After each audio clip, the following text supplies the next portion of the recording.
palabra. Te exaltamos a ti, Señor, porque eres bueno. Tan bueno, Padre, que realmente nosotros no te comprendemos. Te agradecemos, Señor, también que en tu bondad nos has dado tu gracia. Y a través de aquella, Señor, nos has rescatado del pecado, nos has sacado del reino del pecado, de la oscuridad, al reino de la luz de tu Hijo.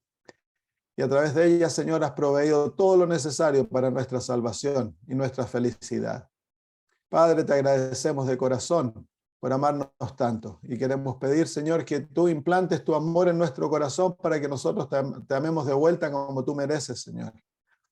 Al estudiar tu palabra, suplicamos, Padre, de que nos enseñes, nos guíes a la verdad, nos des el poder de poder vivir de acuerdo a las cosas que aprendamos y que tu Espíritu Santo, Señor, sea el que nos enseñe como niños. Gracias, Padre, en el nombre de Jesús. Amén.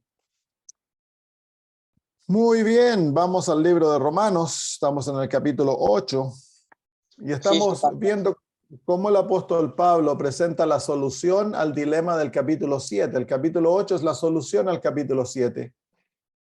Quedamos en el versículo 5, pastor. 5, ya, ok. Y entonces, el capítulo 7 presenta el gran dilema de una persona, de un cristiano que quiere observar la ley de Dios, pero no puede porque él lo hace a través de sus propios esfuerzos, lo hace con el deseo de sentirse bueno, complacer a Dios, pero nunca se puede hacer. Hay dentro del mundo adventista, la tendencia liberal del pueblo adventista se fijan mucho en el capítulo 7 y tratan de usarlo como argumento en favor del hecho de que nosotros no podemos observar la ley de Dios ni vamos a poder dejar de pecar. Que por más buenos que sean nuestros esfuerzos, siempre terminamos haciendo el mal. Pero eso no es lo que el apóstol Pablo nos quiere enseñar en el capítulo 7. Lo que el apóstol Pablo quiere enseñar en el capítulo 7 es que si nosotros tratamos de observar la ley en la carne, nunca lo vamos a hacer. Que la obediencia debe ser fundada en la experiencia del Espíritu. Entonces, cuando nosotros estamos en el Espíritu, cumpliremos los principios de la ley en forma natural.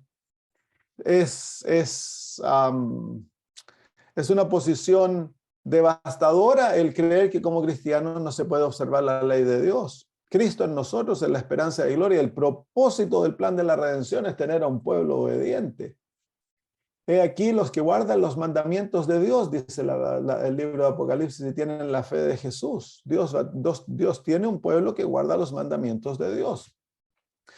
Entonces esa teología crea un libertinaje, crea una manera de pensar que bueno, yo voy a seguir pecando, Dios me acepta como sea y cuando Cristo venga me va a cambiar. Entonces crea dentro del pueblo de Dios una tendencia a la desobediencia que ¿cómo se llama? Es exactamente lo que Dios no desea. El capítulo 8 nos presenta el cómo hemos de caminar en obediencia y es tan solo a través de la ley del Espíritu. Cuando el Espíritu de Dios mora en nosotros, Él cumplirá los principios de la ley. Nos otorga la victoria de Cristo, que Él la obtuvo por nosotros. Y a través de Cristo, a través del Espíritu, entonces hay obediencia verdadera que es motivada por el amor. Toda otra obediencia es desechada por Dios como una obediencia falsa, como legalismo. La única obediencia que Dios acepta es las palabras de Cristo: si me amáis, guardad mis mandamientos.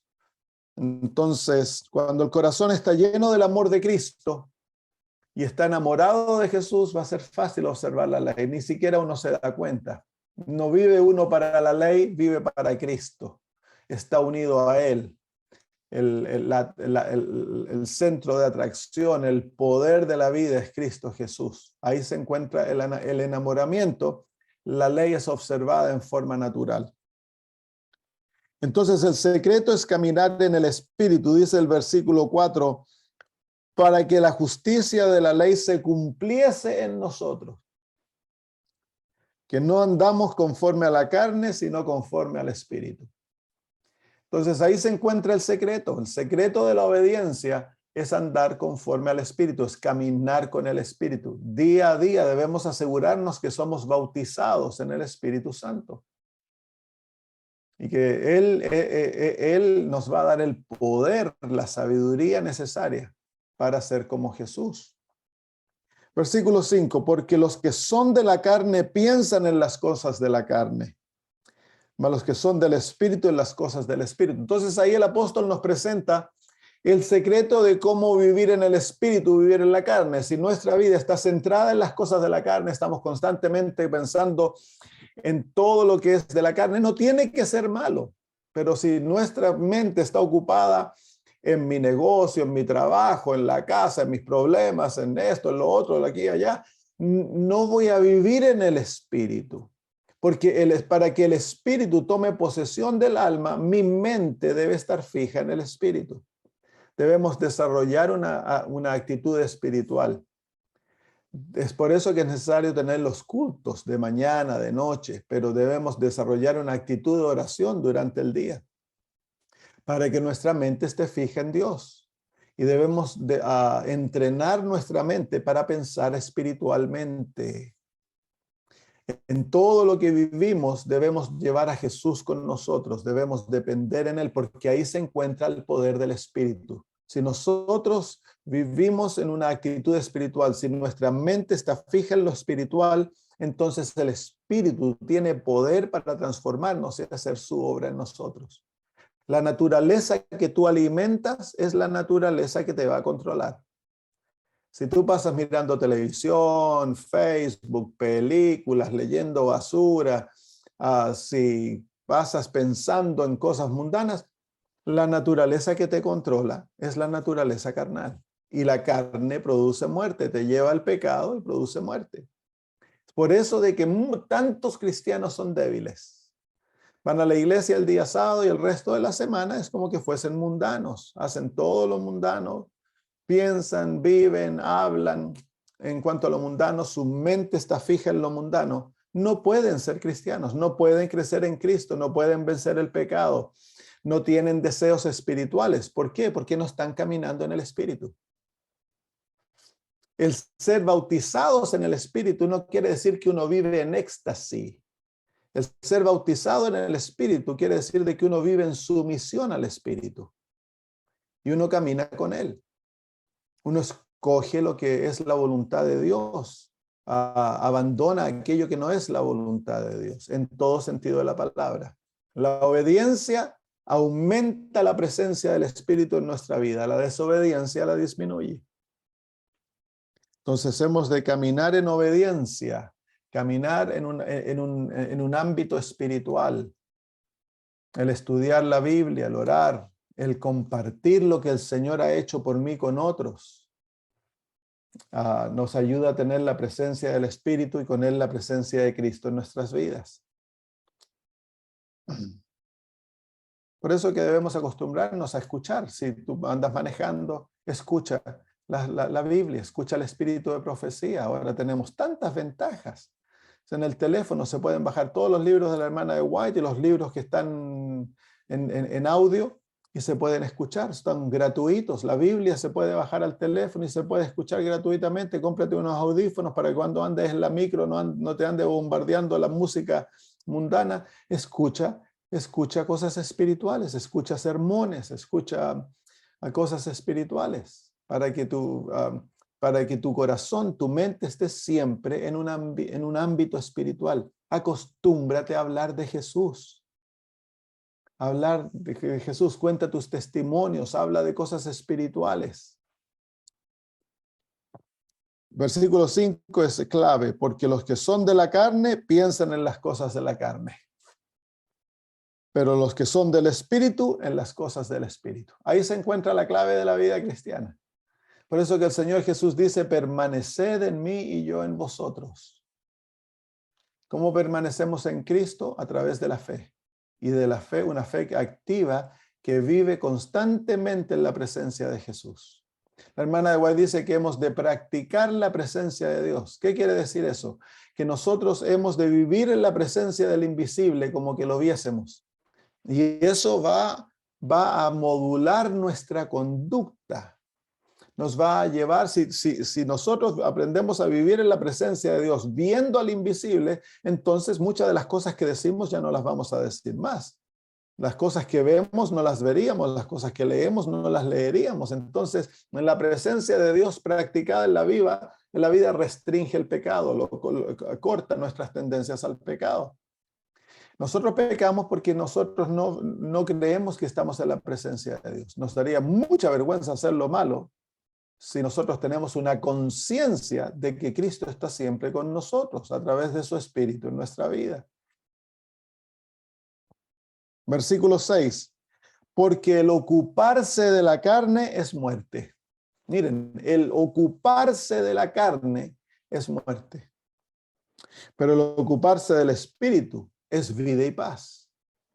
Entonces, si el ocuparse del Espíritu es lo que trae la vida, entonces, ¿por qué no nos dedicamos a vivir en el Espíritu? Y con el Señor desarrollamos una actitud espiritual, cooperamos con Él para vivir en esa atmósfera espiritual. En el hogar de hacerse los cultos matutinos, vespertinos. En el hogar debiera apagarse la televisión. Los adventistas no debieran tener televisión. Debieran tener un monitor donde se proyectan solo cosas que alaban el nombre de Dios. Los niños debieran crecer sin televisión en el hogar, debiera haber música sacra todo el día en la casa, música santa, himnos que adoran a Dios, porque eso trae la presencia de los ángeles. Pero si en la casa se anda escuchando los tangos, las cumbias, en Chile las cuecas y toda la salsa y toda la música mundana, y en la televisión se están viendo programas mundanos, eso trae la presencia de malos espíritus al hogar. Entonces los malos espíritus vienen a tomar posesión de la mente de nuestros hijos y crea rebelión en el alma, en el corazón. El ocuparse de la carne trae muerte. Y es literal, hermanos. Se muere la vida espiritual, los intereses espirituales, el deseo de estudiar la palabra de Dios, no es atractivo, no somos atraídos a la oración, es algo mecánico, no hay vida en aquello. Entonces, si en el hogar queremos la presencia de Cristo, hemos de ocuparnos de lo espiritual. Y aquello trae vida espiritual. Va a haber fuego en el alma. Va a haber deseo de predicar, de compartir la palabra de Dios, de enseñarle a nuestros hijos cosas espirituales. Hemos de vivir en el Espíritu. Hemos de ocuparnos de las cosas del Espíritu. Cómprense los libros del Espíritu de Profecía o bájenlos en su computadora. Léanse como familia. Lean los libros del Espíritu de Profecía. Léanlos en forma privada. Estudien la Biblia. Fundamenten su fe, pasen mucho tiempo en oración, dediquen mucho tiempo a la oración. Ese es el secreto de la vida espiritual, el ocuparse de las cosas del Espíritu. Y eso trae vida. ¿Por qué es que muchas veces las iglesias están muertas? Porque los miembros están muertos. ¿Por qué están muertos los miembros? Porque no se ocupan de las cosas espirituales. Si es una ley espiritual, tú aumenta el tiempo que pasas en cosas espirituales y después de un tiempo vas a tener fuego espiritual en tu vida, vas a estar vivo. Pero dedícate solamente el sábado, vas a la iglesia y allá no te preocupas mucho del sermón, andas conversando con los otros, vas más por socializar, vas a estar muerto espiritualmente, vas a caer, el pecado te va, como se llama, a conquistar. Y vas a dejar de ser un adventista del séptimo día, tarde o temprano, porque el preocuparse de la carne trae muerte.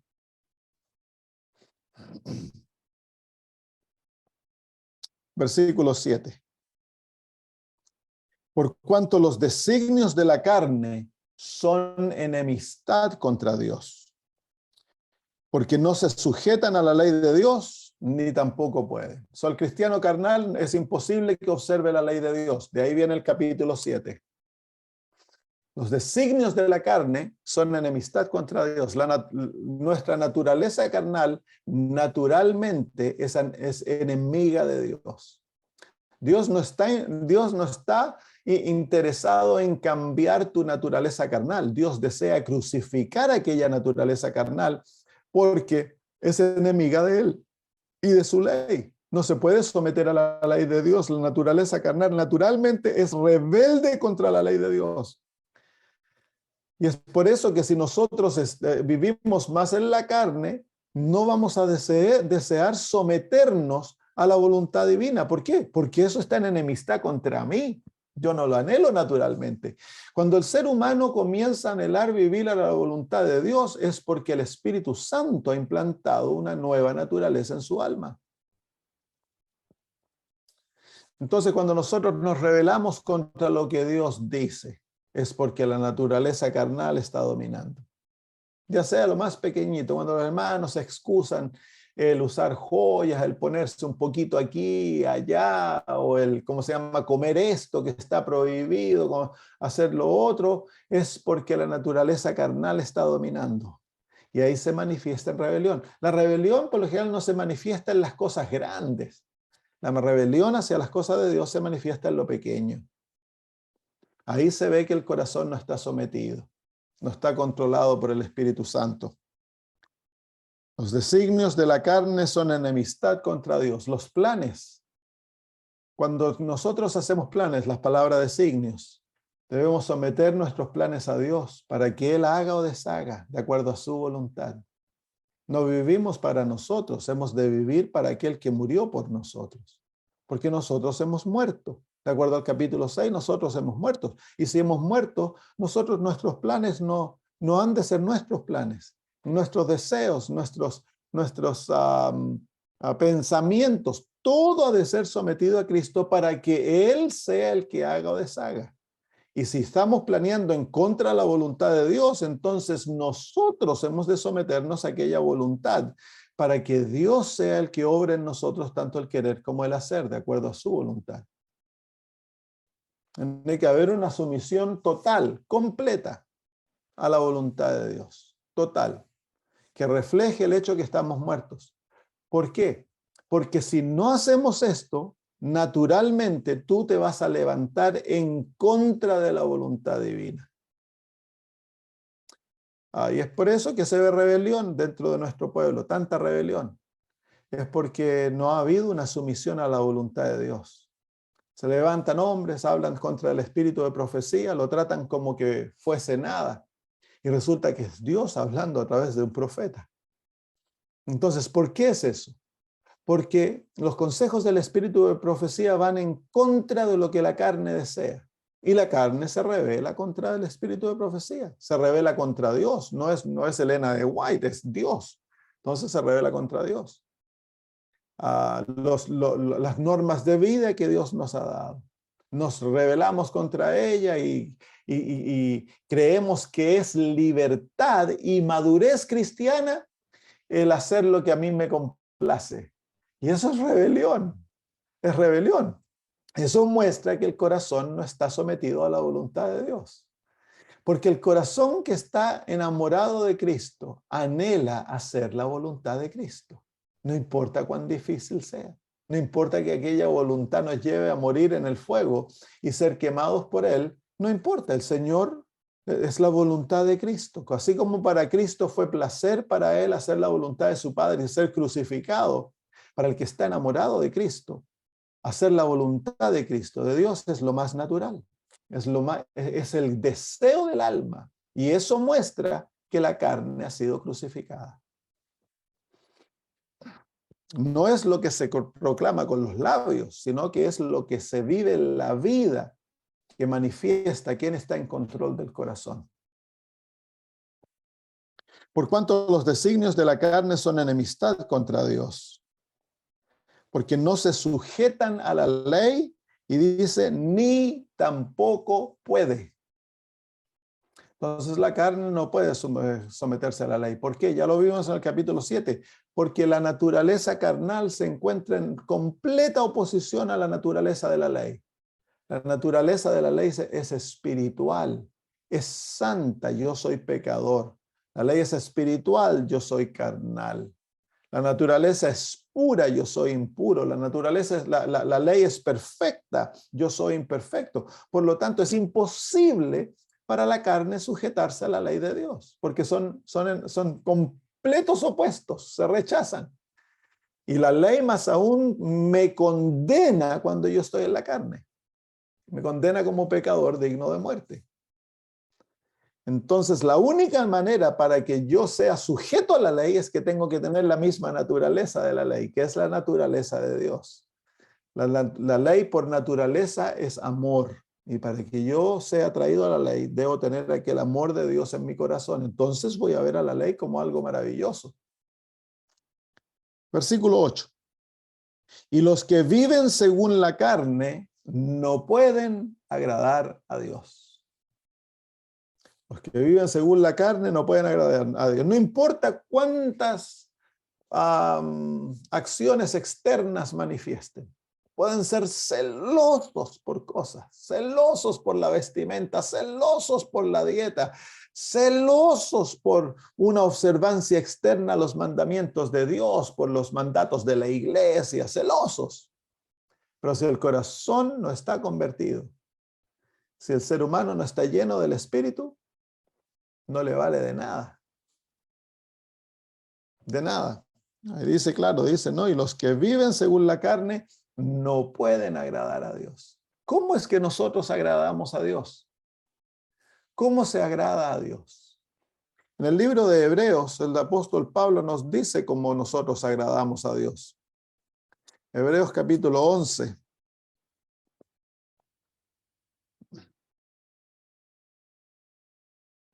Hebreos capítulo 11 dice, versículo 6, pero sin fe es imposible agradar a Dios.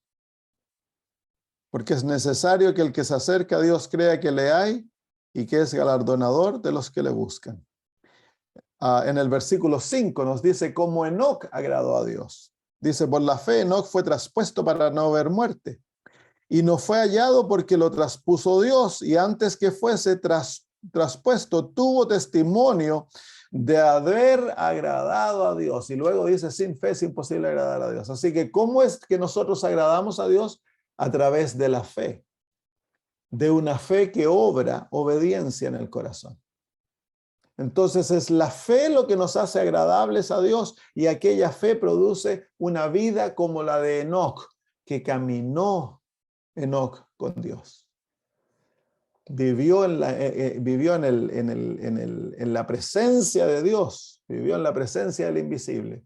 Entonces es la fe que nos lleva a agradar a Dios, que nos hace aceptos ante Dios.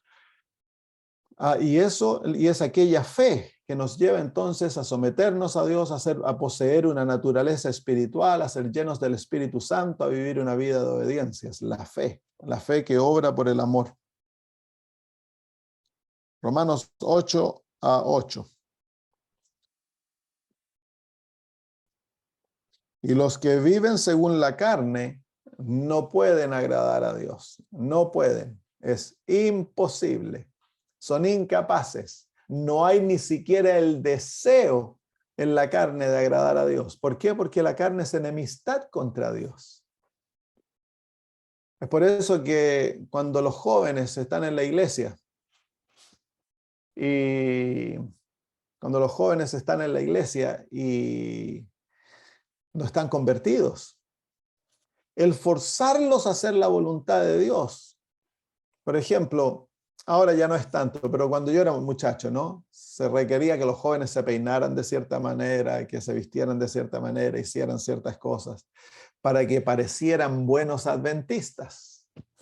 Pero no tiene valor alguno si el corazón no está convertido. Entonces en vez de buscar una conformidad externa que eventualmente va a ser desechada, porque si el corazón no está sometido y el corazón está controlado por la carne, eventualmente toda conformidad externa a la voluntad divina va a ser rechazada porque el corazón está en rebelión. Entonces hemos de obrar para conquistar el corazón de los niños y de los jóvenes, para que ellos se sometan gozosamente a la voluntad de Dios. Una vez que el corazón está convertido, se busca someterse a Dios. La voluntad de Dios es lo supremo. Deseas caminar en obediencia. Entonces ya la batalla no es para arriba, la batalla ahora se desciende, es fácil llevar al muchacho a enseñarle, a guiarlo para la comprensión de las cosas espirituales, la obediencia. Una vez que el corazón está entregado, entonces es fácil que el muchacho haga la voluntad de Dios. Más aún, una muchacha que está entregada a las cosas de Dios, que están llenos de energía, van a utilizar esa energía en la predicación del evangelio. Entonces se puede utilizar aquella energía en cosas buenas, que de otra manera Satanás las usa para degradarlos y envolverlos en pecado. Versículo 9. Entonces aquí el apóstol Pablo cambia un poquito el argumento en el hecho de que ahora muestra que los hijos de Dios están en el Espíritu. Dice más, vosotros no vivís según la carne, sino según el Espíritu, si es que el Espíritu de Dios mora en vosotros. Y si alguno no tiene el Espíritu de Cristo, este no es de él. Entonces aquí se nos muestra cuán importante es el bautismo del Espíritu Santo. Porque el Espíritu Santo es el testimonio interno de que nosotros somos hijos de Dios. ¿Cuál es ese testimonio? El hecho de que hay obediencia, de que hay amor a Dios, que hay sumisión a su voluntad, que deseamos hacer, que no andamos constantemente guerreando. En eso se manifiesta la presencia del Espíritu Santo en el alma. Entonces, hemos de preguntarnos día a día, ¿he recibido el Espíritu Santo hoy? ¿He recibido un nuevo bautismo del Espíritu Santo esta mañana? Porque la muerte al yo es diaria. La entrega a Cristo y la aceptación como nuestro Salvador es diaria. La recepción del Espíritu Santo es diaria. Mañana, dice la hermana Guay, que hemos de pedir a Dios que nos bautice con un bautismo fresco del Espíritu Santo. Si el Espíritu Santo mora en nosotros, somos hijos de Dios. Si el Espíritu Santo no mora en nosotros, entonces no somos hijos de Dios. Y eso se va a manifestar porque ya sea que hay frutos del Espíritu o no hay fruto del Espíritu en el alma. Los pentecostales ponen el énfasis de la presencia del Espíritu Santo en los dones del Espíritu. Entonces, para ellos, el testimonio que el Espíritu Santo está en alguien es porque hablan en lenguas, que es falso. Una persona puede que hable en lenguas como puede que no hable en lenguas, porque el Espíritu Santo escoge dar dones de acuerdo a su voluntad y a la necesidad del cuerpo. Hay, ¿cómo se llama? Hay distintos dones, están dones de sanidad, dones de fe, está el don de ser profesor, maestro, de pastor, evangelista, los apóstoles y todos aquellos distintos dones. Pero el don no prueba que alguien está lleno del Espíritu Santo. No es la prueba. La verdadera prueba de que el Espíritu Santo está en nosotros es el fruto. Y el fruto es manifestado en obediencia a los mandamientos de Dios.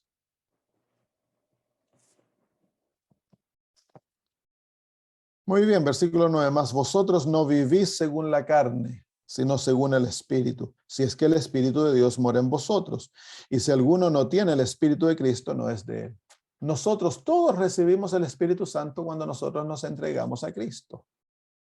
Fuimos bautizados en el Espíritu Santo el día cuando fuimos bautizados. Entonces hemos de mantener aquella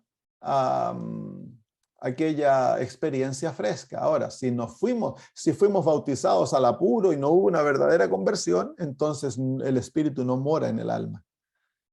Para que el Espíritu Santo more en el alma tiene que haber habido una verdadera conversión. La persona tiene que haber muerto en Cristo.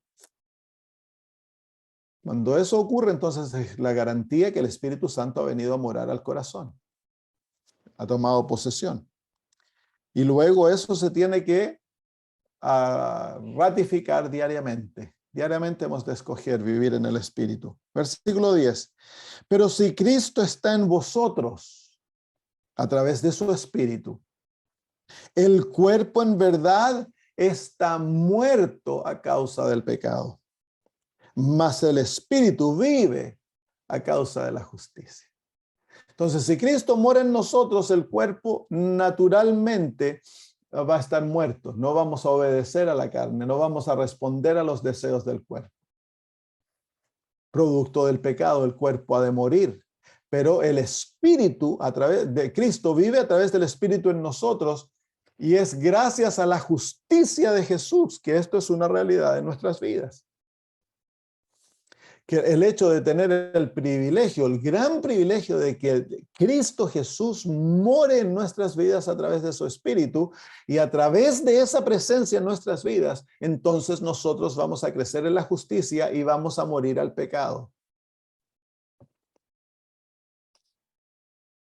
Y si el espíritu de aquel que levantó a los muertos, de los muertos a Jesús, mora en vosotros, el que levantó de los muertos a Cristo Jesús, vivificará también vuestros cuerpos mortales por su espíritu que mora en vosotros. Así que el cuerpo está, hay dos realidades. El cuerpo está muerto al pecado y por el pecado está muerto. No responde al pecado. El cuerpo hemos crucificado al yo, ya no responde al pecado, pero ahora el Espíritu Santo vivifica nuestro cuerpo para cumplir la voluntad de Dios, hacer la voluntad de Dios. Es por eso que el apóstol Pablo en Gálatas 2:20 dice, ya no vivo yo, mas vive Cristo en mí. El original dice, con Cristo soy juntamente crucificado. Sin embargo, aún vivo, dice él, mas vive Cristo en mí. Entonces ese es el original. El original muestra el hecho que hemos muerto, pero aún vivimos. Pero nuestra vida no es una vida en nosotros mismos. Ahora vivimos en Cristo Jesús y es una vida de fe en Él. Y el apóstol nos está mostrando lo mismo aquí. El cuerpo ha muerto producto del pecado, ya no responde al pecado, pero ahora vive gracias al Espíritu. El Espíritu vivifica el cuerpo para cumplir la voluntad de Dios. Y el caminar de acuerdo. Entonces vivimos no para nosotros mismos, para complacernos a nosotros, hacer nuestra voluntad. Vivimos ahora para Cristo Jesús y por Cristo Jesús y en Cristo Jesús. Para mí, el vivir es Cristo, dice el apóstol Pablo, y el morir es ganancia. Eso debiese ser el lema de todo adventista del séptimo día. Para nosotros, el vivir es Cristo. Ya no vivimos para nada del mundo, hemos muerto todo aquello. Pero vivimos para Jesús. El apóstol Pablo representa esa realidad de distintas maneras. Él habla de una ciudadanía, ya no somos ciudadanos de este mundo, nuestra ciudadanía está en los cielos, dice él. Y por lo tanto hemos de vivir de acuerdo a aquellos principios, a los principios celestiales. Nosotros somos un reino de sacerdotes y por lo tanto hemos de vivir santamente, dice el apóstol Pedro.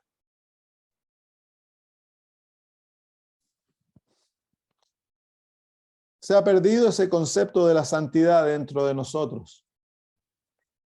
Se trató por años, por décadas, de imponer una santidad obligada, una santidad mecánica, que no se puede. Para ser santos tenemos que ser totalmente dependientes del Espíritu Santo. Él es el que nos hace santos. Pero es el objetivo de Dios que seamos santos. Miren, en el libro de Timoteo. Ahora, el libro de Tito, el apóstol Pablo hablando de esto dice, versículo 1, vamos a leer todo, vamos a ver cómo aquí el apóstol Pablo habla de la salvación. Dice, pero tú habla lo que está de acuerdo con la sana doctrina, que los ancianos sean sobrios, serios, prudentes, sanos en la fe, en el amor, en la paciencia. A las ancianas asimismo sean reverentes en su porte, no calumniadoras, no esclavas del vino, maestras del bien, que enseñan a las mujeres jóvenes a amar a sus maridos y a sus hijos. Quiero que se den cuenta cómo el apóstol Pablo les está enseñando a vivir una vida santa. A ser prudentes, castas, cuidadosas de su casa, buenas, sujetas a sus maridos, para que la palabra de Dios no sea blasfemada. Exhorta asimismo a los jóvenes a que sean prudentes, presentándote tú en todo como ejemplo de buenas obras, en las enseñanzas, mostrando integridad, seriedad, palabra sana y irreprochable, de modo que el adversario se avergüence y no tenga nada malo que decir de vosotros. Exhorta a los siervos a que se sujeten a sus amos, que agraden en todo, que no sean respondones, no defraudando, sino mostrándose fieles en todo, para que en todo adornen la doctrina de nuestro Salvador. Porque la gracia de Dios se ha manifestado para salvación a todos los hombres. Fíjense aquí como el apóstol Pablo nos muestra que la gracia nos salva, pero miren el objetivo de la gracia, enseñándonos que renunciando a la impiedad y a los deseos mundanos, vivamos en este mundo sobria, justa y piadosamente, aguardando la esperanza bienaventurada y la manifestación gloriosa de nuestro gran Dios y Salvador Jesucristo, quien se dio a sí mismo por nosotros para redimirnos de toda iniquidad y purificar para sí un pueblo propio, celoso de buenas obras. Esto habla y exhorta y reprende con toda autoridad, y nadie te menosprecie. ¿Se fijan cómo el apóstol Pablo insta a la iglesia a vivir sanamente y muestra que la gracia de Dios, el objetivo de la gracia de Dios que nos ha salvado, es llevarnos a vivir una vida santa? Capítulo 3. Recuérdales que se sujetan a los gobernantes y autoridades, que obedezcan, que estén dispuestos a toda buena obra, que a nadie difamen, que no sean pendencieros, sino amables, mostrando toda mansedumbre para con todos los hombres, porque nosotros también éramos en otro tiempo insensatos, rebeldes, extraviados, esclavos de concupiscencias y deleites diversos, viviendo en malicia y envidia, aborrecibles y aborreciéndonos unos a otros. Pero cuando se manifestó la bondad de Dios nuestro Salvador y su amor para con los hombres, nos salvó no por obras de justicia que nosotros hubiésemos hecho, sino por su misericordia, por el lavamiento de la regeneración y la renovación del Espíritu Santo, el cual derramó en nosotros abundantemente por Jesucristo nuestro Salvador, para que, justificados por su gracia, viniésemos a ser herederos conforme a la esperanza de la vida eterna. Palabra fiel es esta, y en estas cosas quiero que instes con firmeza, para que los que creen en Dios procuren ocuparse en buenas obras. Estas cosas son buenas y útiles a los hombres. Qué maravilloso, ¿no? Y en todas las cartas del apóstol Pablo hace exactamente lo mismo. Insta al pueblo a vivir una vida santa, porque ese es el objetivo de la gracia. La gracia desea tener un pueblo que vive de acuerdo a la ley de Dios, un pueblo que es obediente por amor, porque su corazón ha cambiado, han muerto al yo, ahora están llenos del Espíritu Santo. Esto es natural para ellos. Muy bien, vamos de vuelta a Romanos 8. Versículo 11. Y si el Espíritu de aquel que levantó de los muertos a Jesús mora en vosotros, el que levantó de los muertos a Cristo Jesús vivificará también vuestros cuerpos mortales por su Espíritu que mora en vosotros. Versículo 12. Así que, hermanos, deudores somos, no a la carne, para que vivamos conforme a la carne. Porque si vivís conforme a la carne, moriréis. Mas si por el Espíritu hacéis morir las obras de la carne, viviréis. Aquí el apóstol Pablo nos da el secreto de cómo hacer morir la carne. Nosotros no tenemos poder para hacer morir la carne. Es el Espíritu el que hace morir la carne. Nosotros hemos de cooperar con el Espíritu para hacer morir la carne. Y ese es el proceso de la santificación. Es donde aprendemos a vivir como Cristo Jesús. Aprendemos a vivir una vida santa. Si hoy hago algo, yo he de arrepentirme algo en contra de la voluntad de Dios, en lo que como, en lo que veo, en la manera que pienso. Por ejemplo, yo tengo una tendencia a comer demasiado, soy glotón. Y estoy luchando con el Señor para darme la victoria sobre la glotonería, porque Dios no desea que comamos de esa manera. Entonces, cuando el Señor lo trae, uno lo ve, se manifiesta, no ha de excusarlo. Uno ha de entregarse al Señor para que el Señor lo venza. Y entonces, eso es natural de la carne. Uno de los defectos de la carne es la glotonería. Entonces, hay que vencerla. ¿Cómo lo venzo? Yo no tengo el poder, pero a través del Espíritu yo puedo mortificar la carne y vencerla para que yo deje de ser glotón. Y de lo mismo, si soy enojón, he de dejar de ser enojón. Si soy orgulloso, he de dejar de ser orgulloso. Hay que vencer en todo a través del Espíritu Santo porque queremos reflejar a Cristo lo más perfectamente posible. En todo hay que hacerlo. Y dice el apóstol Pablo, más si por el Espíritu hacéis morir las obras de la carne, viviréis. Entonces, la vida que recibimos a través del don de la salvación es mantenida, la experiencia es ratificada si nosotros constantemente presentamos una batalla a la carne a través del Espíritu Santo y vivimos en el Espíritu. No somos salvos una vez para siempre. Nuestra salvación se ratifica día a día. A medida que nosotros nos entregamos a Cristo, los aceptamos como su Salvador, dependemos de su justicia, somos llenos de su Espíritu y vivimos en obediencia a lo que el Señor nos enseña.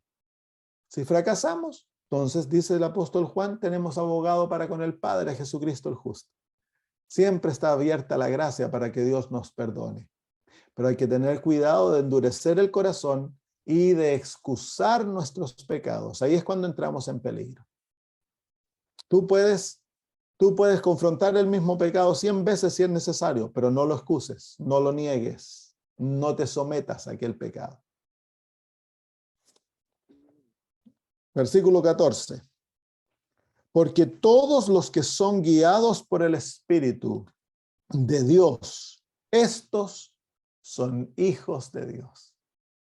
Los que son guiados por el Espíritu de Dios, estos son hijos de Dios. Era el testimonio de Cristo. Él era el testimonio que Cristo tenía de que Él era el Hijo de Dios. Era el hecho de que el Espíritu de Dios moraba en Él. Y lo mismo es en nosotros. Cristo no dependió de sus propias fuerzas para vencer. Cristo dependió del Espíritu Santo, se sometió 100% a la voluntad del Espíritu Santo. Nosotros hemos de ser. La palabra estos son guiados. Quiere decir de que debemos llegar al punto en nuestras vidas en que el Espíritu Santo tiene autoridad suprema y en todo nos guía para que hagamos su voluntad. Esto demanda entonces de que en nuestra vida devocional nosotros hemos de pasar tiempo en la presencia del Señor para que Él nos muestre su voluntad para lo que hagamos ese día. Para no hacer nuestra voluntad, sino para ser guiados por el Espíritu Santo. Que el Espíritu Santo nos enseñe lo que hemos de hacer ese día. ¿Qué hemos de hacer? El escuchar al Espíritu Santo para saber qué hablar, qué no hablar. Para que Él nos guíe, nos proteja de la tentación. Es esencial. Entonces hemos de ser guiados por el Espíritu Santo. Ese es el propósito de Dios, darnos el Espíritu. El propósito de Dios al darnos el Espíritu, primero es el testimonio que ahora somos hijos de Dios. Segundo es la presencia de Dios en nuestro ser, su propio Espíritu. La tercera persona de la deidad viene a morar en nosotros para que Él nos guíe en todos los eventos de la vida. Qué maravilloso don nos ha dado Dios. El Espíritu Santo te puede enseñar, te puede defender, te da sabiduría, te abre sus ojos de discernimiento, te corrige. Es por eso se lo llama, el Señor Jesús lo llama el Paracletos. Es el entrenador, es uno que está al lado tuyo en todas las situaciones de la vida, guiándote, entrenándote, corrigiéndote. Eso es lo que la palabra Paracletos. Entonces, para ser guiados, porque todos los que son guiados por el Espíritu de Dios, estos son hijos de Dios. Qué privilegio más grande. Nos conformamos con una experiencia cristiana tan pobre cuando nosotros tenemos el privilegio de vivir en la misma presencia de Dios, Dios morando en nosotros y Él guiándonos en todo lo que tenemos que hacer, como un consejero, como un maestro, como un padre. No hagas eso, no digas eso. Anda a ver a esta persona. Toma esto te va a hacer bien. El estudio de la palabra, que Él te enseñe, Él te guíe, Él te muestre. En todo debemos depender del Espíritu Santo, en todo, absolutamente todo. No debiésemos hacer nada en nuestra vida sin que el Espíritu Santo lo autorice. Ahí hemos de crecer, hermanos. A mí me falta crecer mucho en eso. Versículo 15. Pues no habéis recibido el espíritu de esclavitud para estar otra vez en temor, sino que habéis recibido el espíritu de adopción, por el cual clamamos, Abba Padre. Qué maravilloso versículo aquí. Entonces, cuando el Espíritu Santo viene a nuestras vidas, Él no viene a hacernos esclavos, nos viene a ser libres. Él no nos viene a llenar de temor, viene a sacar el temor. Él viene a llenarnos de amor, del amor de Dios. Entonces, los hijos de Dios, llenos del Espíritu Santo, no van a tener temor de lo que el hombre puede hacerle a ellos. El único temor que va a estar en el corazón es el temor de Dios, el temor de desobedecer a Dios y no de hacer su voluntad. Pero el Espíritu llena el alma de paz, de gozo, llena el alma de victoria, nos hace libres del pecado. Ya no somos esclavos al pecado. Ahora tenemos la certeza que somos hijos de Dios. Qué privilegio. Tú y yo podremos vivir en la población más pobre, en la casa más pobre de la población. Pero si tenemos el Espíritu de Dios morando en nuestras vidas, somos hijos de Dios, hijas de Dios, príncipes y princesas. Entonces eso da paz, da gozo, da libertad, victoria, llena el alma de luz. Y ese es el privilegio de los hijos de Dios, caminar en esa certeza que somos hijos de Dios. Y dice que el Espíritu Santo nos dice, sino que habéis recibido el Espíritu de adopción, por el cual clamamos, Abba Padre. Entonces ahora clamamos a Dios con un espíritu de certeza, llamamos a Dios Abba, que es papito, es una manera cariñosa de referirse. La palabra Abba es del arameo, que es como decir papito, no es exactamente igual, pero es una manera cariñosa de referirse era una manera cariñosa de referirse a los padres. Y nosotros podemos llamar a Dios el Padre de la misma manera que Jesús llamaba a su Padre. Él llamaba a su papá Abba. Y ahora, porque compartimos el Espíritu de Cristo en nosotros, podemos relacionarnos con Dios el Padre de la misma manera que Jesús se relaciona con Dios el Padre. Tenemos el privilegio de llamar a Dios el Padre Abba y tener plena confianza de que somos sus hijos.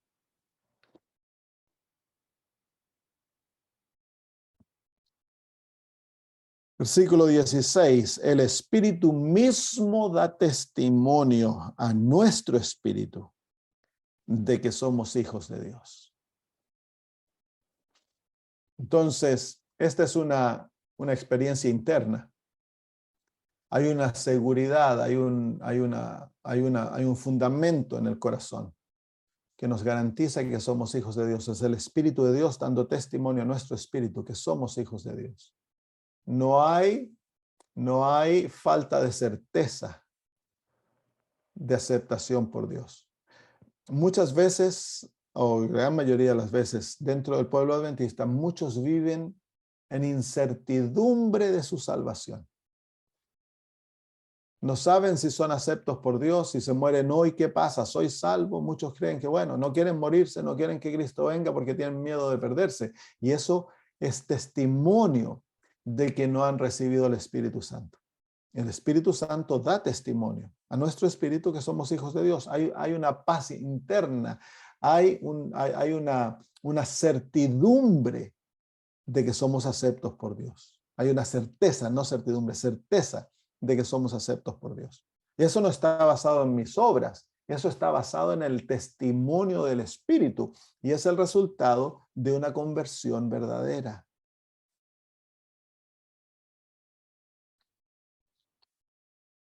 Ahora, esta experiencia no hace al que la posee vanaglorioso. No, él no va a andarle diciendo a todo el mundo, yo soy salvo, yo soy salvo, yo soy salvo, como algunos hermanos carismáticos andan diciendo. No, lo hace humilde. Él tiene una certeza personal, tiene paz, tiene gozo en el corazón, su vida reslumbra con la gloria de Jesús. Él sabe de que si muere esta noche está en paz con Dios, pero él no anda vanagloriándose de aquella experiencia. En aquella experiencia, mientras más cerca está de Cristo, más malo se ve él.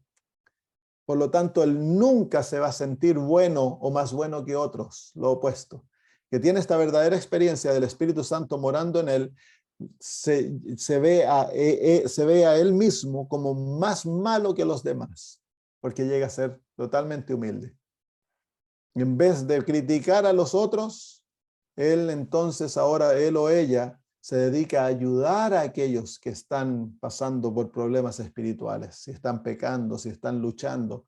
Entonces él no los va a criticar, no los va a andar apuntando el dedo. Él va a tener un amor profundo por el pecador porque él entiende que él también es un pecador. En vez de la certeza espiritual, a hacernos sentir santos y buenos como los demás, nos lleva a sentirnos pecaminosos y nos lleva a aferrarnos a Cristo y que Él sea nuestra certeza, no nosotros.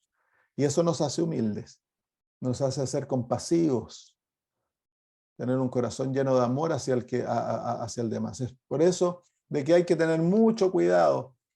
Hay, como se llama, pastores bien conservadores que se dedican a criticar a los dirigentes, a criticar a la organización, a andar sacando al aire los pecados de este, del otro. Esa no es la obra de Cristo. Eso muestra que el corazón está lejos de Jesús. Jesús nunca se deleitó en sacar al público los pecados de otros. Lo opuesto, el Señor siempre busca cubrir nuestros pecados para que nadie los mire, para que nadie vea la vergüenza de nuestra desnudez. Entonces, cuando hay que hablar con alguien que está en pecado, hemos de hacerlo de acuerdo a los pasos que el Señor Jesús nos enseñó en Mateo 18. El hacer un pecado público ha de ser el último esfuerzo para rescatar a aquel que está en pecado. No hay que correr a descubrir la vergüenza de la desnudez de otros, ni menos hacerlos públicos para que el mundo entero los vea. Presentar los pecados de dirigentes o de debilidades de dirigentes, las faltas de la organización, a veces se presentan en canales de televisión y se ponen para que el mundo entero los vea. ¿Qué gusto hay en eso? ¿Por qué? Eso se vuelven enemigos del pueblo de Dios. Han vuelto sus armas, en vez de tirar al enemigo, ahora están tirándolos a sus propios hermanos. Entonces hay que tener mucho cuidado del orgullo espiritual. Cuando el orgullo espiritual es la marca más clara de que estamos lejos de Jesús. Hemos de hablar honestamente de nuestras fallas como pueblo, sí. Y por eso a veces lo hacemos aquí. Pero hemos de tener mucho cuidado de andar criticando y sacando al aire libre de pecados personales. Muy bien, versículo 17. Y si hijos, también herederos. Este versículo es un versículo increíble. Dice, y si hijos, también herederos. Herederos de Dios y coherederos con Cristo. Si es que padecemos juntamente con Él, para que juntamente con Él seamos glorificados. Ese versículo nos muestra el nivel al cual Dios nos ha puesto. Él nos ha puesto en el mismo nivel que Jesús. Somos hermanos con Jesús. Somos hijos de Dios Por lo tanto, somos hermanos con Jesús, llevamos el mismo título y los mismos privilegios que le son otorgados a Jesús. ¿Por qué? Porque llevamos su justicia sobre nosotros, su mismo espíritu. Y eso nos ha llevado a ser adoptados como el Padre, como hijos. Y si hijos, tenemos los mismos privilegios, por lo tanto somos herederos y coherederos con Cristo. Todo lo que le pertenece a Cristo nos pertenece a nosotros. Por eso es que cuando Cristo recibe el reino, ¿con quién lo comparte? Con nosotros. Inmediatamente le otorga el reino a sus hermanos. Porque lo que le pertenece a Cristo nos pertenece a nosotros. Porque como ser humano, Jesús es el Hijo del Hombre, es nuestro hermano.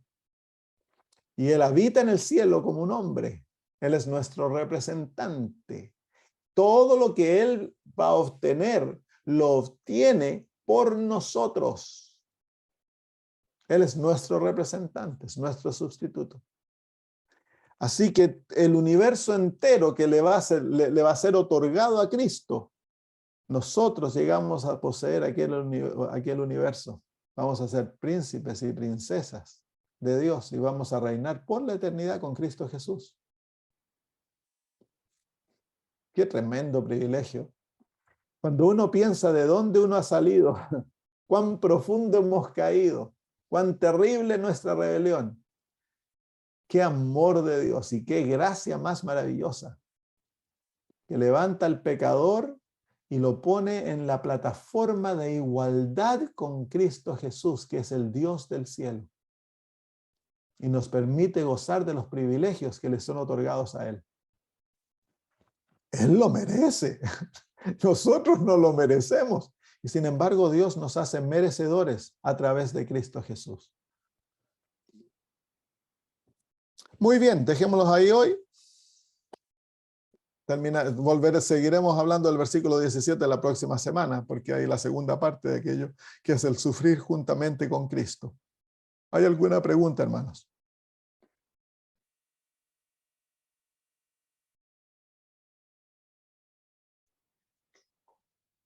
No, gracias a Dios, pastor, y gracias a usted por dejarse ser un instrumento de Dios. Estoy muy agradecido, pastor. Qué bueno, pastor, que podemos predicar el evangelio todos los días. A mí, por eso uno es predicador y como usted hablaba de los dones espirituales, yo digo, qué bendición que uno es evangelista, pastor. Amén. Gracias, pastor, por compartir la palabra. Muchas gracias, pastor. Amén. ¿Hay por ahí alguna otra pregunta, hermanos?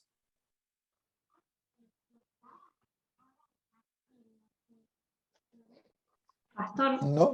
Sí, no sé si a todos les pasa o sería falta de fe o qué, pero yo cuando escucho estos temas, siempre se me viene a la mente de decir, ¿será que yo creo que que soy espiritual por la búsqueda que tengo de Dios? Y sin embargo me estoy engañando y soy carnal, pero estoy engañada por mi corazón, digamos, que es engañoso.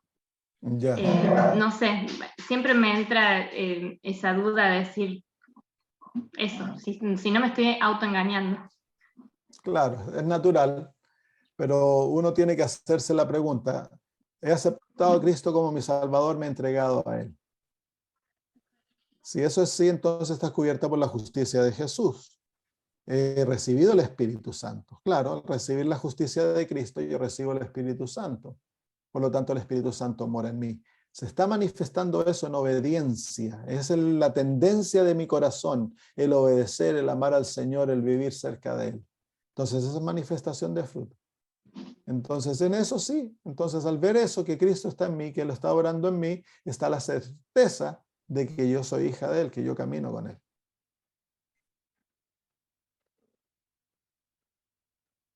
Bueno, gracias, pastor. Pastor, yo quiero preguntarle algo. Y lo del bautismo que estaba diciendo usted, por ejemplo, yo me bauticé cuando tenía 11 años, creo, 11 o 12 tal vez. Y Ya. yo no entendía, o sea, yo me bauticé en esos bautismos que le dicen bautismo de primavera, Sí, sí, porque iba a la escuelita adventista, entonces juntaban a varios chicos y me imagino que nos dieron algún estudio, no me acuerdo, pero, o sea, porque todo el grupo se bautizaba, me iba y me bautizaba, me bauticé, Ya. pero ahora usted está diciendo que si yo no, o sea, si ese fue, podríamos decir que fue el bautismo del Espíritu, ¿no? O sea, yo acepté a Cristo, pero yo no podía entender eso, no lo podía entender, Ya. todavía no lo entiendo completamente, o sea, me está abriendo la mente y eso que he estado toda mi vida en la iglesia, nunca yo me he salido de la iglesia, pero ¿cómo podía Esto, entender eso a los 11 años? no ¿Qué fue lo tape que hice pacho entonces? con ese, no Bueno, tapa con ese. ¿cómo se llama? La conversión no está basada en un entendimiento completo. Niños pueden ser convertidos. Y debemos buscar la conversión del niño lo antes posible, porque mientras más temprano se convierta un niño, se van a ahorrar muchos dolores de cabeza cuando lleguen a la adolescencia. Entonces, si un niño es convertido, realmente convertido, y tiene padres que son convertidos, el niño se puede bautizar. Si el niño no está convertido, no se debiera bautizar, lo mismo que un adulto, no se debiera bautizar a un adulto que no está convertido. Ahora, si en el caso tuyo, yo fui bautizado a los 15 años, yo no estaba convertido, así que yo me tuve que rebautizar.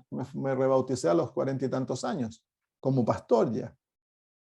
Y yo pienso que hay muchos adventistas. Yo en una de mis últimas iglesias, de un reavivamiento muy grande, muchos de mis miembros antiguos que se bautizaron, que crecieron en la iglesia adventista, se bautizaron como niños, porque los bautizaron, que el evangelista vino, necesitaban cumplir, bautizaban a todo el que se le cruzaba por delante. Entonces, la gran mayoría de ellos se rebautizaron. Y todos me decían lo mismo. Yo anhelo ser bautizado, tener un verdadero bautismo. Y una vez que se bautizaron, ese deseo se acalló, quedaron tranquilos. Lo mismo me pasó a mí. Yo sabía que me tenía que bautizar y hasta que encontré a un pastor que estaba dispuesto a bautizar a otro pastor,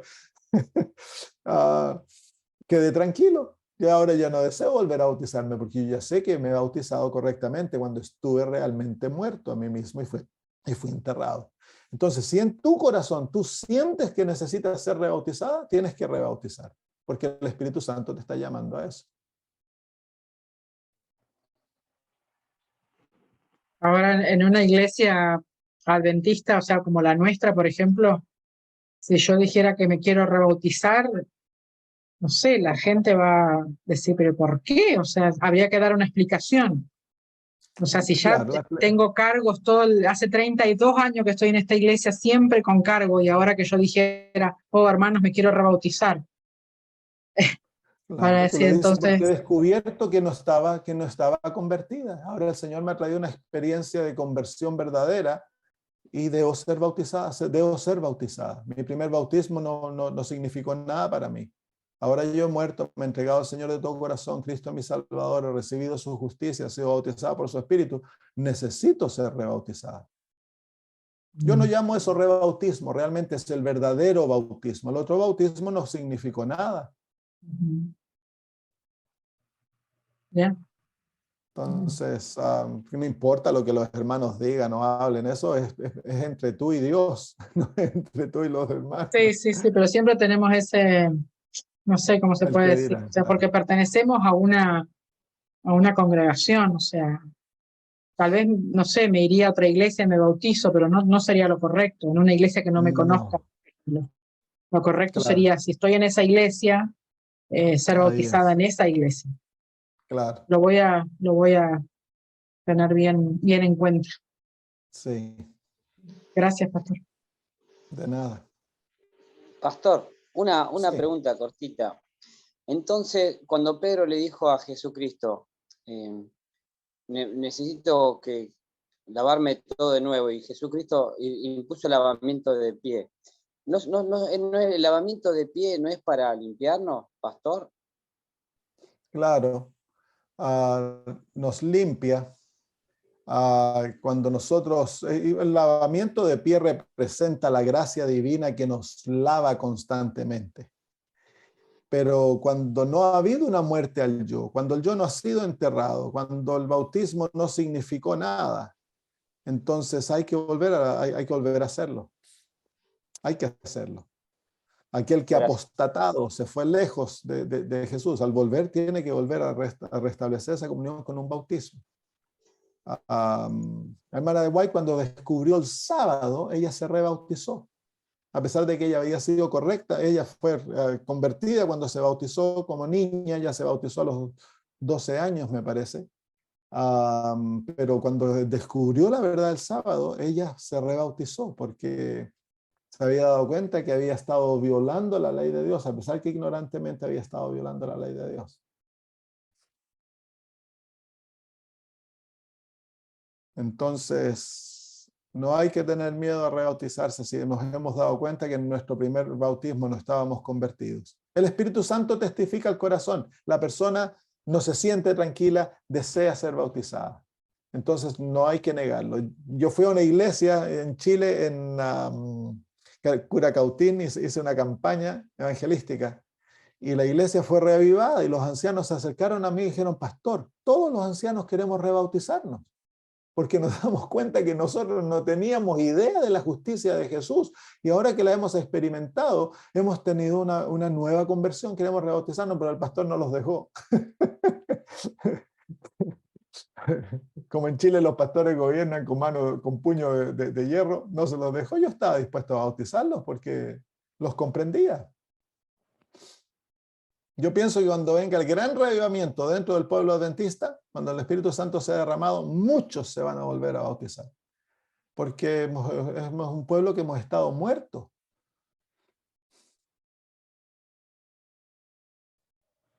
Pero no es condición. No quiere decir que porque yo me rebauticé ahora todos se tienen que volver a rebautizar. No, es entre la persona y el Espíritu Santo.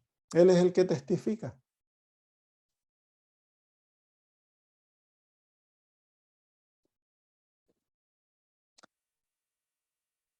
Muy bien.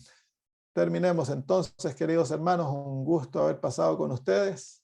Espero que las palabras que hemos compartido los fortalezcan y los lleven a caminar con el Espíritu. Ese es el propósito. Oremos. Querido Dios, gracias por los momentos gratos que hemos pasado y el desafío que nos presentas a cada uno de nosotros de asegurarnos que estamos siendo guiados por tu Espíritu, que vivimos día a día, Señor, crucificando la carne, entregándonos a la voluntad de Dios y para que tu Espíritu gobierne en nosotros y haga lo que Él desee, Señor. Danos aquel testimonio maravilloso que somos hijos de Dios, Padre. Danos la paz y el gozo de la salvación para que podamos, Señor, crecer en Cristo y así, Señor, ser santificados, crecer obedientes, amarte, vivir en obediencia, Señor. Bendice a mis hermanos, llénanos de tu Espíritu, Padre, que sean luces donde se encuentran y que muchos otros lleguen a conocer a Cristo por el testimonio de ellos. Gracias, en el nombre de Jesús. Amén. Muy bien, hermanos, un abrazo para todos. Gracias, pastor. Muchas gracias, pastor. Chao, chao. Chao.